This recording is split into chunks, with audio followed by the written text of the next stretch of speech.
Là, vous savez que nous sommes les plus hauts de toute l'Occitanie. Si, c'est la tour la plus haute.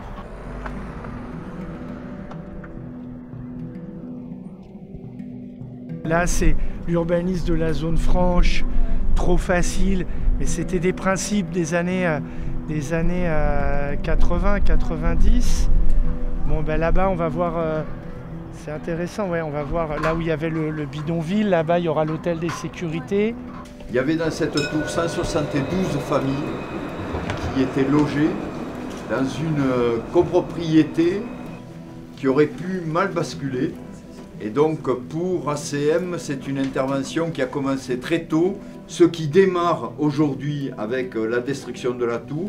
Et deuxième idée fondamentale, c'est que cette destruction, on va la travailler fondamentalement en lien avec la mémoire et les habitants du quartier. Nous allons ici faire disparaître la tour d'Assas. Mais la tour d'Assas, c'est la mémoire. Et donc on a lancé des permis d'imaginer pour permettre à des hommes et des femmes de notre ville de mettre de la poésie. La tour d'Assas, ça y est, elle va être détruite, désamiantée, grignotée, on la verra disparaître progressivement, ce ne sera pas une grande explosion. Mais avant cette étape de désamiantage et de grignotage, eh bien, c'est une appropriation par la culture, par l'éducation, par un travail de mémoire qui va être conduit par Kaina TV, par le street artist Al Sticking, par les artistes circassiens, par les acteurs de l'acte éducatif auprès des enfants pour raconter l'histoire de la tour d'Assas, pour nous inviter à la regarder. Et si le bâtiment disparaît, des choses restent dans notre mémoire. Notre travail là-dedans, c'est de faire de la mobilisation citoyenne autour des anciens habitants de la tour d'Assas, qui, par l'intermédiaire d'un écrivain qui s'appelle Nourdin Bara, vont pouvoir justement entrer dans une étape de récit afin de justement collecter la parole des anciens habitants de la tour d'Assas. On se trouve sur un territoire très riche, tant au niveau associatif que des histoires qu'on va pouvoir écouter et essayer au maximum de transmettre.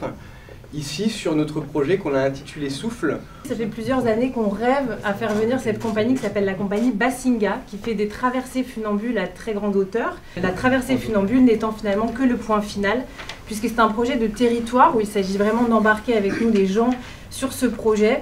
Quand je parle de médiation, c'est avant tout avec les écoles que nous allons commencer ces médiations. Nous travaillons avec plusieurs établissements scolaires, Sangor, Kurosawa depuis de nombreuses années.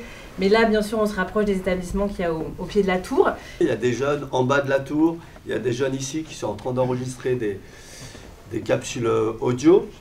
C'est un projet qui a pour objectif de faire 40 capsules audio sur des témoignages d'habitants du quartier, des personnes qui aussi n'ont pas de rapport direct avec cette tour. La tour d'Assas, pour moi, c'est le symbole de cette architecture et de cet urbanisme des années 60, post-Seconde Guerre mondiale, avec un contexte bien déterminé, et le fait que la rénovation urbaine du quartier de la Paillade commence par la destruction de cette tour, pour moi c'est vraiment un symbole pour montrer que c'est une mentalité qui est changée, et la destruction de la tour, elle matérialise en fait ce changement de paradigme en fait.